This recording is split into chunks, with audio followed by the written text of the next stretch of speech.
Here, we present protocols for culturing bone cells within an adaptable lab-on-a-chip platform. These techniques can be used to further our understanding of the mechanisms that regulate mechanically induced bone remodeling. Our system allows for long-term culturing of bone cells, which enables direct quantification of bone formation and resorption in response to altered mechanical loading environments. Use of these foundational techniques can lead to discoveries that extend to a number of bone-related issues, such as osteoporosis, fracture healing, and periprosthetic osteolysis. To create the well and microchannel layer, combine the PDMS prepolymer and curing agent at a ratio of 10:1 in a plastic cup and mix vigorously, then degas the polymer for 30 minutes.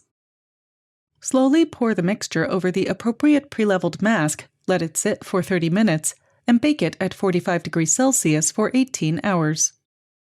Loosen the edges of the PDMS with a tapered laboratory spatula and carefully peel it away from the mask, then cut out individual chips with a scalpel and a 3D printed template, and surface clean them with packaging tape.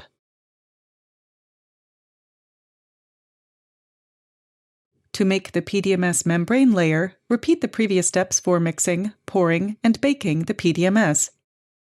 Remove the PDMS sheet from the leveling box and cut individual membranes that match the dimensions of the well and microchannel layer. Use calipers to measure the membrane thickness at the center and discard any membranes that are outside of the desired thickness. Then, carefully clean the membranes with packaging tape and place them on a piece of paraffin film. To make the PDMS lid layer,